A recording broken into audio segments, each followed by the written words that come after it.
Shaheen. Senator Cotton. General Caine, congratulations on your nomination, and thank you for your 34 years of service. Thank you also for your service at times in the intelligence community, where your reputation is as strong as it is in the Department of Defense. Let's continue on the theme of Senator Shaheen's question about providing your candid military advice. I think, as the chairman and Senator Reid pointed out, a lot of people don't understand the chairman of the Joint Chiefs is not in the chain of command. Is that correct? Yes, sir. By law, your role is the principal military advisor. So if the president makes a decision on this, that, or the other policy or operation about this, that, or the other country, that goes from him to the Secretary of Defense down to some other commander, say the CENTCOM commander or the Secretary of the Army or what have you. You're on the side giving advice to everyone, but you're not actually carrying out decisions in the chain of command. That's correct, Senator. And I think Congress gave the chairman that role because we wanted someone who was free from those day-to-day demands of operational or managerial duties to provide that candid military advice. And as Senator Shaheen said, it's important that you provide that advice even when you think the principal doesn't want to hear it, the Secretary of Defense or the NSC or the President. But I think you said in your opening statement that you were an unusual or an unconventional nominee. Which was it? I think it was unconventional. Unconventional, Senator. okay.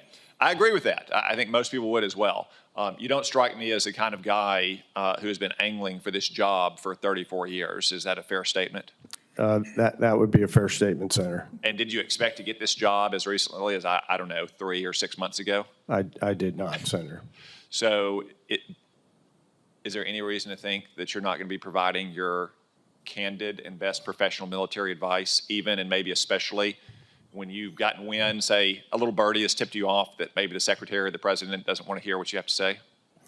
Senator, no. And, I went to VMI, where I lived in the new barracks for 4 years and looked out on a statue of George Caleb Marshall for 4 years. And, sir, if I failed to provide my candid advice to the Secretary, the NSC, or the President, I think General Marshall would climb out of his grave and hunt me down. Good, thank you. Because I think every president, every NSC, every Secretary of Defense needs that, especially from a chairman.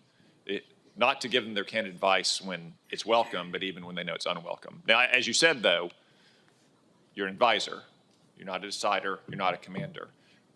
Once the Secretary, in some cases, or the President probably in most cases, has made the decision, then you're on the side making sure that decision is going to be carried out by the relevant commanders, right? Yes, sir. Thank you. Let's look at something specific in this area now, and that's the threat of Iran's nuclear program. By some estimates, they could be just weeks away from having at least testable, if not workable, nuclear devices, maybe as few as a couple years away from having missiles that could hit us here in the United States. The President has said repeatedly that he wants a peaceful resolution to this crisis. But he's also said, I think as recently as last week, quote, if they don't make a deal, there will be bombing, end quote. He said for at least a decade I've known him that Iran cannot be allowed to get a nuclear weapon. Do you agree with the President's assessment that Iran cannot be allowed to get a nuclear weapon? I do, Senator. And do you agree that because of their missile programs, especially the flimsy cover of the space launch program, that this is not just a threat to our troops in the region or Israel or our Arab friends in the region? This could be an imminent and existential threat to the United States itself in just a few short years. Senator, I think that's an accurate statement. If the President asks for military options to support what he has said publicly, that if Iran is not willing to make a deal, that there will be bombing, do you commit to provide him the best and candid advice you can about viable military options and the likely consequences of each? Senator, I think that's what the job of the Joint Staff is to do, is to provide a range of options for the President to consider and then allow him to select whatever those options will work best for him. Thank you. And finally, there's some hysteria about the prospect of the President ordering these strikes, or someone like you in uniform providing him advice, that it's going to lead to another forever war or another endless war.